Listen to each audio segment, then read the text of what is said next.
Guys, that's your convention today, Raid Shadow Legends. Welcome to the video, guys. I love having you guys here joining me, talking some Raid Shadow Legends every day, sending some positive vibes your way, especially if you need it out there. Thank you so much for all the support here on the channel, especially as of late.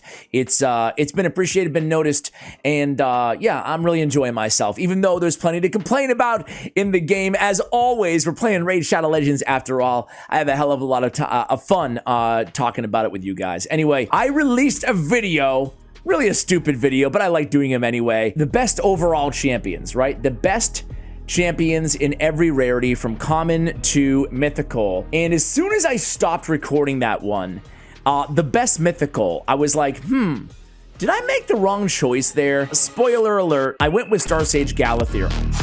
Honestly, this is why I said these videos are kind of stupid, the best mythical or best whatever, best champion each rarity, because it really depends, man. There's more than one best champion, right? Like, who wouldn't love a Siphi or an Armons or a whoever? Like, it doesn't matter. It depends on like what you play the most in the game and what you value in the game. Well, it depends on what you got. As I said, I enjoy having those conversations anyway, and just kind of talking about my choices and my thought process. But I actually think that instead of Star Sage Galathyr, maybe, in a vacuum, maybe I should have went with the permanent mythical fusion in the game, Lady Mikage. I think you can make a super, super strong case that Lady Mikage is the best champion inside the game. And again, she's a permanent fusion inside the game. I was lucky enough to fuse her, and then I pulled her as well. So I have two Mikages. I would not empower, I would build two because she's that good. You build her in different builds, but I guess you can empower her as well. You could use the builds if you don't mind paying the silver. I digress. She's so freaking amazing. For so many different reasons that I think a lot of you guys probably know intuitively, but I wanted to make this video sharing what I think is the best overall build that not a lot of people use, and really just make the case for her being the best of the best, the GOAT of Raid Shadow Legends, which, credit where credit is due, it's awesome that they chose her to be the main permanent mythical fusion, the Rosin Scarhide of mythicals. The downside is you need two freaking legendaries that are hard to get to actually get her, which is the bummer. I wish that Plarium would make more events to make those two legendaries more accessible to help players get Lady Mikage faster. But either way, if you get your hands on her, when hopefully you get your hands on her, she's gonna change your account.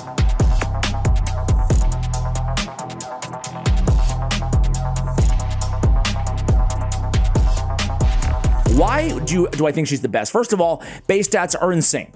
One of the fastest champions in the game, great survivability, decent attack, can deal some damage as a support, you know, and tough to kill at the same time. The cool thing about Mikage is, as we go through her kit, most of what she does better than any champion inside the entire game. You can use her versatility is top notch. Let's quickly go through her kit and talk about why she's so amazing. Shadow Lash. Attack one enemy with a random ally from Shadowkin faction joining. You play her on the same team as an Aboro with an AoE on the A1 in Hydra. I made a whole video about that. It's insane. Or in the arena with a Harima. Like, she's always getting the ally attack on the A1. She also has a shield on that A1. The shield is going to go on the ally with lowest HP for 2 turns. Great. 10% of her max HP. Fantastic. Silken Snare A2 is the best buff extender manipulator, debuff manipulator in the game. It has everything on a 3-turn cooldown. Attacks all enemies, decrease the duration of all enemy buffs by 1 turn, all ally debuffs by 1 turn, increase duration of all enemy debuffs by 1 turn, and all ally buffs by 1 turn. Heck, man, I get excited when I see one champion with an extension of all ally buffs. She's doing all 4 things in 1 3-turn cooldown, and you can book it out if you can ever find a mythical skill tome. You can book it out to ignore resistance, which is insane, and it lowers the accuracy threshold needed. On the A3, Imperial Decree is the best ally attack in the game. It's the best. There's no doubt about it. It gives you increased attack and increased crit damage. There's no ally attack that gives you both of those buffs in the game other than Lady Mikage, right? Even Cardial's increased crit rate, increased crit damage, you know? She brings the increased attack on the same all ally join in ally attack. All allies join in, 4-turn cooldown. I mean, it's the best. And ally attack is one of the strongest moves in the entire game as well. And she's got the best one. Will of Mikage at the start of this champion's turn removes all debuffs from the ally with the highest attack. Man, what an amazing little sneaky passive, right? You basically, cleanse your nuker at the beginning of every turn that she has. Well, that's freaking amazing too. Okay, so that's her base form. She has accuracy in all battles by 80 as well, which is great, okay? And then her alternate form is just as good, but we're talking about debuffs and control.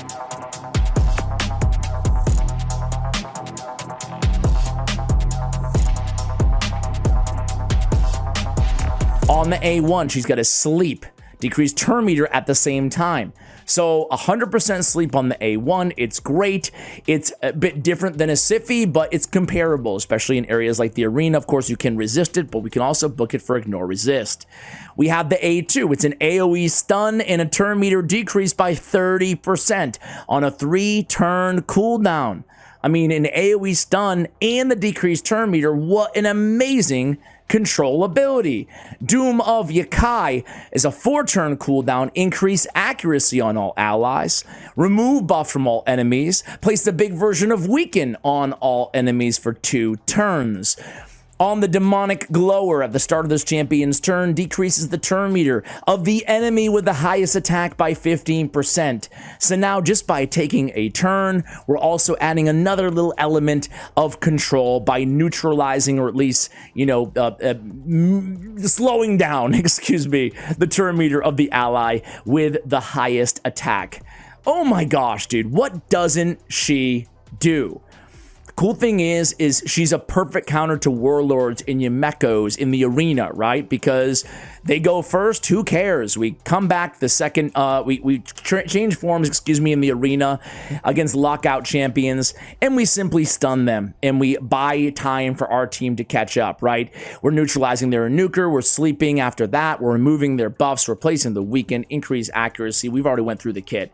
But the cool thing is about Mikage is you can use her almost everywhere in the game. I can't wait to show you how I utilize her, and I can't wait to show off this build, guys. So I have a very, very, very, very fast Mikage for the arena, okay? We'll get to her towards the end of the video here, but I want to start out on my PvE Mikage. As you guys can see, I don't even have her totally maxed out. I probably should here. You do have the nice trip speed here, but why not? Well, you know what? I don't want to mess with things because I have things. Well, I'm not going to mess with things on an epic piece. Ash, just go for it, baby. Just go for it. I love a bit of drama. But you can see I purposely did not put her in my best gear, where I could avoid it. I didn't go Ascensions on any of these artifacts, right?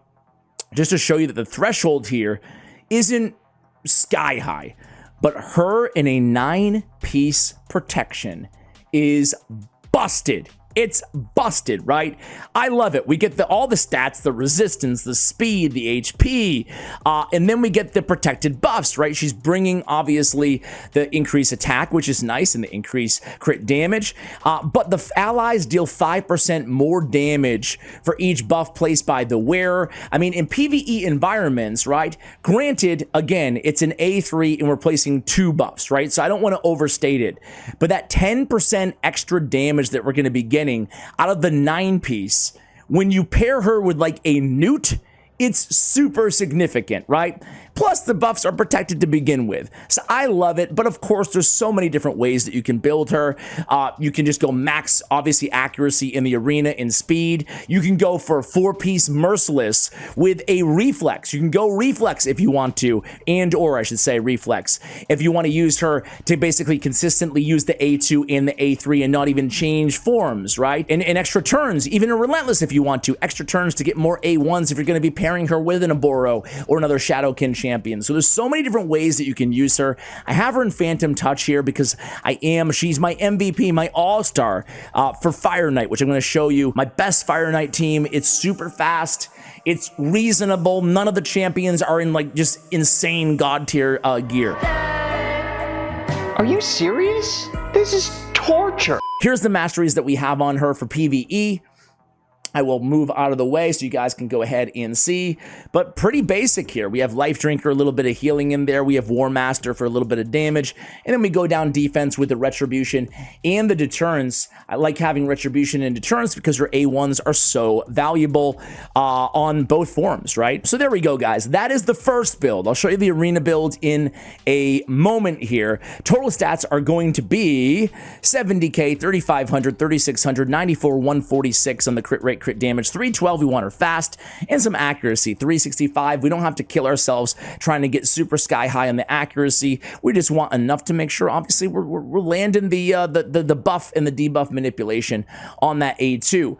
To that end, we do have accuracy on the protection banner. We have defense on the amulet. I would go with crit damage, but I only had defense available in protection, and then I went attack on the ring. Again, survivability is going to be first and foremost always. We have speed with speed on the boots. We have HP percentage on the chest. We have crit rate on the gauntlets. Obviously, you can build your Mikage if you can afford to do so for some even more damage. Again, I just want a reasonable kind of all-around build. You guys know how to min-max. If you're at the point where you can take her to the next level to get even more damage out of her, you likely know how to do that. So that's the build, guys. Let's go ahead and try her out here. I'm going to run her in Hydra.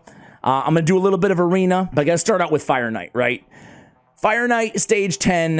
This is the team that I use. Oh, it's nasty. I use her in the lead. We have a Foley. We have a Lanatheril, we have Newt, and we have Kymar.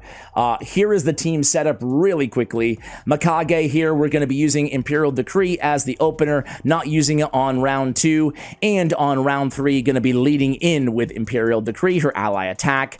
We have Foley not using Sealed Fate, opening up with his A2 4-time hitter on wave 3, excuse me, and you can see wave 2 not using the A2, so it's nice and fresh. For the third, we have Lanatheril not using his finest hour ally attack on wave 2 or round 2. On round 3 is going to be opening up with it, and then Kymar is going to be opening up with Seal of Magic at 280 speed on round 3 and not using it on round 2. Newt not going to be using Blessed Bash on round 2 to have it fresh on round 3. Round 3, that's going to be top priority. There it is, guys. Let's go ahead and run it. All right, guys, so here we go. Fire Knight, hard 10. Normally I just cut to the Fire Knight, but honestly, it's not even that long. It's about a minute and 10-second run or so, and the cool thing about this team is the Fire Knight never gets a turn. Now, I know that realistically, most players will not be able to assemble a team quite like this, especially if you're still working on progression, but her utility, excuse me, remains the same. And what you can do is, right now, we're still using just only base form. I tend to only use base form in a lot of PvE areas, just to try to get to that ally attack a little bit faster. Not necessarily always the case here, but we could easily switch forms here against Rio Bone Spear, for example, and we could, you know, stun her right there. But 40 seconds, we get to the Fire Knight. Fire Knight's never going to take a turn. We lead in with the ally attack, all those nice protected buffs. Not that it's super relevant against this boss, but it's still cool to see. Again, an ally attack from our second ally attacker on the team. Newt goes in there, a little freeze action, and then boom, boom, boom, Blessed Bash goes down against the Fire Knight. Seal of Magic from Kymar, and we go and we do it again. Boom, boom, boom. Turn meter. And there it is. Another ally attack. Get that turn meter down with the freeze from Newt. And Blessed Bash. Game over. Game over. All made possible by the amazing Mikage. She don't see us? You see me? Yes, I see you. You see me? Hell yeah. What a fun team. Lady Mikage, again, not really there necessarily for the damage, but she is the motor that helps this team run. Furthermore, she enables, because she's the aura lead with the accuracy, she is enabling Newt just to make sure that he has enough accuracy to land his freeze, thus the turn meter on the Fire Knight. Really solid team, really just all made possible by Mikage. She also helps, obviously, with the increased attack on Foley to clear those waves a hell of a lot faster so the team doesn't wipe. Now listen, an endgame speed run Fire Knight 10 team here, guys, but even progression, she's going to be just as valuable. You're obviously going to want to pair her with maybe like a Valkyrie or something like that, a bit more survivability when you get to the Fire Knight, so you can keep everybody alive. But this is what she can do in the end game. Let me go ahead and show you her in, let's just do a random, God, I use Mikage everywhere, and this is why I say that maybe she is the best champion, right? Like, what area don't I use Mikage, I guess, is going to be the question here, right? Now, for this team, it's not going to be anything amazingly spectacular. Sure, it's endgame, champions on the team, but I basically just threw a lot of DPS in with an ally attacker or two, and the rest is going to be, that's it, right? I'm sure you could do this a lot faster, maybe even utilizing some newt teams or something like that, but basically, we're just going in, right? You know what I could probably do on this squad is add in a little bit more of a cleanse on top of just having cardio, but man, Siegfried has something to say about that.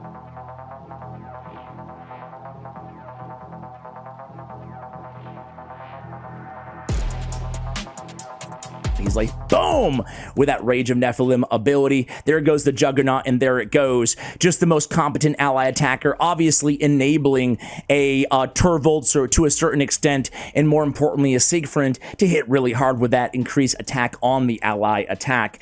Let's go to a... Mikage, let's just go to the arena really quickly here, guys. Before we do so, let me show you my arena build on the Arena Mikage. So I have her in a Righteous, a Speed, and a 5-piece Supersonic, utilizing all 3 of my accessories to get that juicy 20% speed from the Supersonic set on the 5-piece. Fills this champion's turn meter by 2% for each buff on each enemy. In addition to that, we have accuracy on the banner. We have HP on the amulet. That's what it's called, Ash. We have attack on the ring. We have speed on the boots. We have HP flat stat with some HP percentage on the chest. Moreover, the 27 speed on the speed set. We have defense with a trip speed on the gauntlets. And then we're just looking for speed and a quad speed there as well. Man, I really need to get that. I need to use another, do I have one? Should I? Oh, I was like, why don't I have an 8 speed on that? It's because it's only a 5-star, so my bad. But anyway, that results in a 404 speed on my Lady Mikage. Not the fastest champion on my account, but certainly up there. I think my fastest champion is Crixie. I shouldn't be showing this because live arena people will snipe me now and know exactly how much speed I have, but 421 is the fastest speed on my account. But the beautiful thing here is, check out this team, right? So much fun. You guys know me. Sometimes you guys give me grief about it. I've done like 4 Blender videos. 1 a year I do, right? I love Blender. I really love a good Blender. I have a Skull Crown, I have a Phenax, I have an Eryx, and I have a Mikage. This team runs at the speed of the ally attacker, Mikage. Why is Mikage the best Blender, champion in the game? Well, again, guys, because she brings the increased attack, right? She's going to go in, and now we can get the full damage out of a Skull Crown and a Phenax, right? So let's go ahead and go in here. I love Phenax on the squad because even though he doesn't have an AoE on his A1, he does have a block revive. So on a team like this, sure, we're going to be able to wipe him out no matter what, but normally if they were a little bit tankier, maybe they had a UDK and Stone Skin or something like that, I would be able to go in and I would immediately target little Sun Wukong, try to get the deny revive in there. The problem with this team is I do have Skull Crown in the lead because of that aura, so sometimes if she kills him first, we're not going to get the deny revive off the Phenax because he's second in line on the team. Keep in mind, in ally attack teams, even though it looks like they all attack at the same time, it's going to be Skull Crown hitting first, Phenax hitting second, Eryx hitting third, and then Mikage hitting fourth because of the positioning on the team. But man, this is like still, to this day, I feel like people say that, man, with Stone Skin, Blender comps are dead, but I truly don't feel like that's the case, right? I feel like these sorts of teams, they're still very, very effective for speed running your, I say it all the time, but it's still my favorite strategy for speed farming your Great Hall, right? Sure, you're going to lose some matches, whatever, but you're going to win a lot and you're going to win them really, really fast, right? All you really need is Mikage to go and then, maybe a hit or two like we see here against a Mithrala. Oh, come on. Get out of there, sheep. I hate when sheep slow the battle up, right? Like, that's the bummer. All right, you guys get the point, right? I mean, she fits on so many different types of team, which is really cool. She's not limited to only, obviously, a Blender comp, but you can really utilize her in any sort of composition. I have a very, very slow Stone Skin Eryx as well, just kind of like a fail-safe in case of an emergency. We can get in there and, oh, you son of a jackal. You son of a jack. She can solo the squad with the A3 with the counterattack if everybody else wipes. It's very hard to wipe everybody else on the team, though, because, of course, we have, as it almost happens there, because, of course, we have a... But look at this. Look at this. We can switch forms. Look at all these buffs, man. Bye-bye. They're almost all removed. Little protection there. We can't get around that. And then the other Mikage comes at me with a stun. Uh-oh. Am I in trouble here, guys? I might be in trouble, but at least there's a Mikage on the other team, so Mikage always wins. It's her highlight after all, right? As I said, you're going to lose some battles here, utilizing this strategy, but who really cares, man? I mean, do any of you guys actually keep up with all of your arena tokens on a daily basis?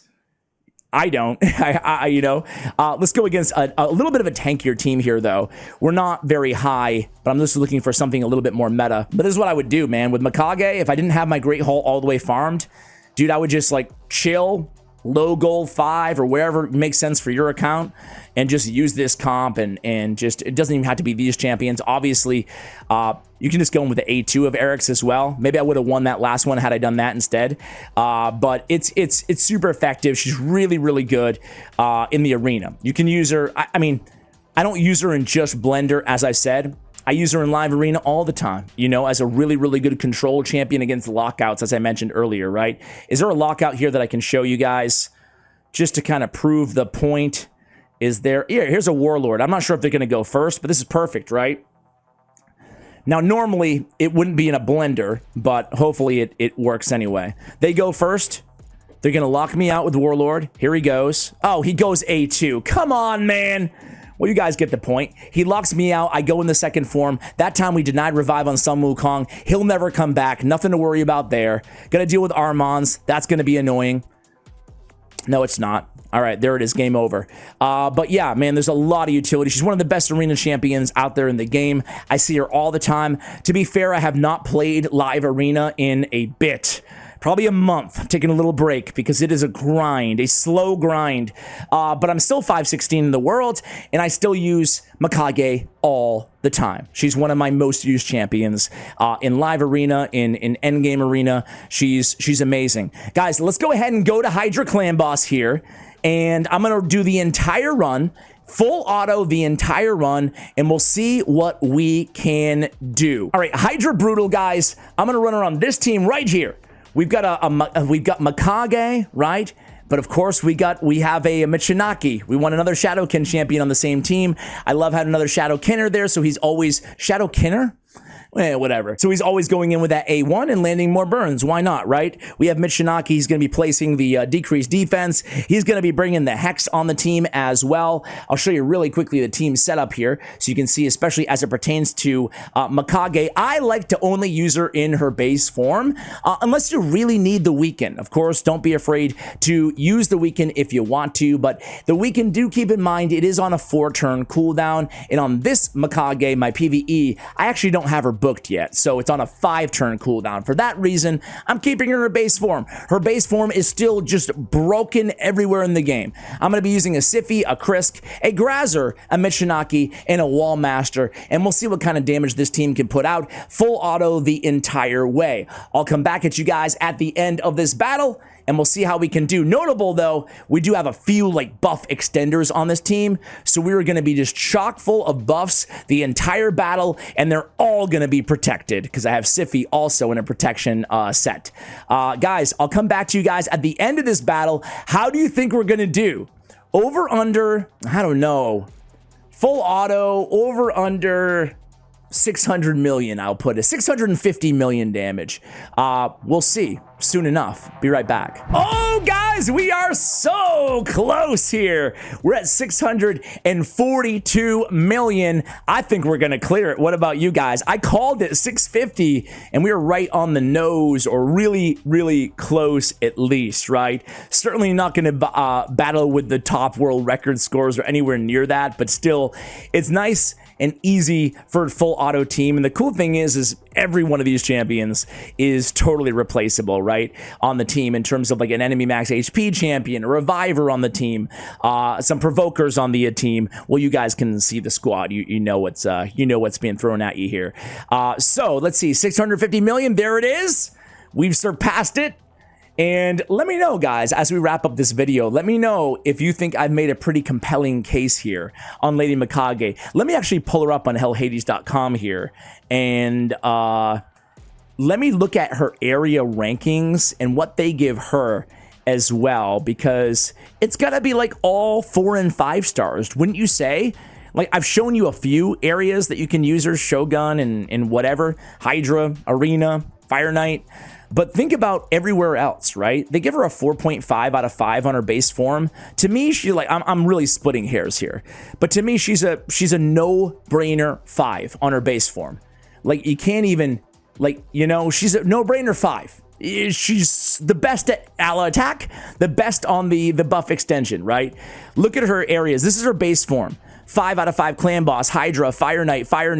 Total damage is going to be 659 milli, 20 million on Mikage. We can definitely stand to get a lot more damage, as we mentioned there, from Mikage as well. But base form, Fire Knight 5 out of 5, Fire Knight hard, easy, whatever, Dark Fae, Celestial Griffin, let's see, Amos, Hydra, Arena, 4 out of 5. She's a 5 out of 5. Come on. Well, I guess let's see where they rate, where they rank her base. Her base, they give a 4.5 out of 5 as well.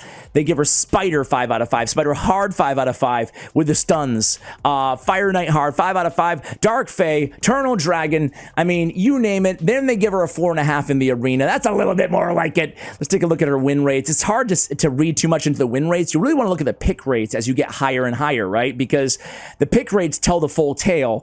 21%, 25% in gold 3 and 20% in gold 4. That is sky high in terms of basically 1 out of every 4 or 5 players utilizing Mikage every match out of this selection, out of this sample size in live arena is pretty dang significant.